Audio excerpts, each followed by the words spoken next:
All right, guys, board briefing Wednesday, October 4th. So, what we got coming at you today is a 12-minute EMOM. Minute number one, or AKA odd minute, we are going to be doing 20 kettlebell swings. So, these kettlebell swings are overhead. On the even minute, we're going to be doing 25-foot handstand walk. That's the RX version of the workout. Now, level two, 12 minutes again. 20 kettlebell swings at 35 and 53 respectively again, followed by odd minute handstand shoulder taps on the wall. We can do it facing the wall, we can do it back to the wall. I'm not too fussed on this one as long as we're able to maintain a good hollow position and not putting a lot of pressure on that low back or arching our back. Okay, level one, 12-minute EMOM minute, or the even minute, is going to be 20 kettlebell swings, 18:26. So that's pink and blue. 35:53 is yellow and green. The odd minute, you're going to do max plank shoulder taps. Again, we want to maintain that high plank position from our hands, tucking that rib cage down a little bit, holding tight through the glutes and quads a bit. Okay, as far as the kettlebell swings, these swings should be definitely unbroken, and that's going to allow you to have enough time to get through 20 of them and move on to the next movement, which is the handstand walk. As far as the swings go, we're going overhead, as long as we're making sure that we're not arching our back. Also, we're doing our best to lock out our elbows at the top of the kettlebell swing. No kettlebell swings like this with a droopy bell and your arms all bent like T-Rex, right? Extend at the elbow, get your head through a little bit, and nice straight back. How can we swing a kettlebell faster? Because there's only basically a certain amount of speed you can do for the kettlebell to get up.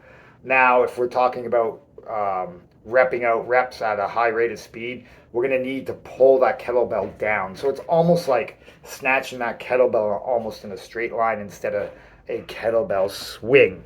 It is a swing, don't get me wrong, it is a hip hinge. Okay. As far as the handstand walk for distance, 25 foot increments. I would go ahead and say, if you're working on handstand push-ups, this is a great opportunity.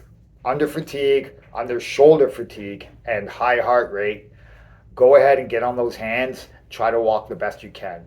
If we're not getting at least 5 or 6 feet, then I might flip the script and I would revert back to something else where it's going to help me develop more shoulder strength, and that's going to be a handstand shoulder tap, or even around the world. So you get a box and you do handstand around the world. So you go around the box moving your hands, and that will allow you to build some strength and mobility through the shoulder as well. I would go halfway around once, halfway back, or all the way around once and all the way back once if you have that kind of time in your minute.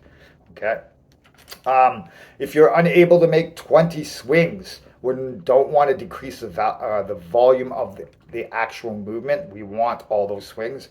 Grab a lighter kettlebell. Grab something in between 53 and 26 if you have to. Okay, so we have plenty of kettlebells in the rack. Grab something that's going to make you work hard, but not make you fail. Okay.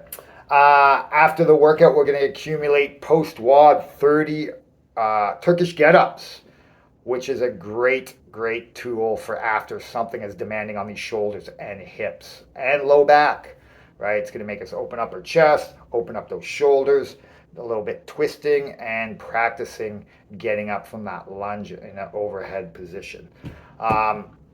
You can use the same kettlebell if you'd like. You can grab a lighter kettlebell. You can grab a dumbbell. I always like to use kettlebells for Turkish get-ups. It just sits in a better position for me with the kettlebell on the back of my wrist. All right, guys, enjoy the day. It's going to be a fun one. Get after it. Get those shoulders burning.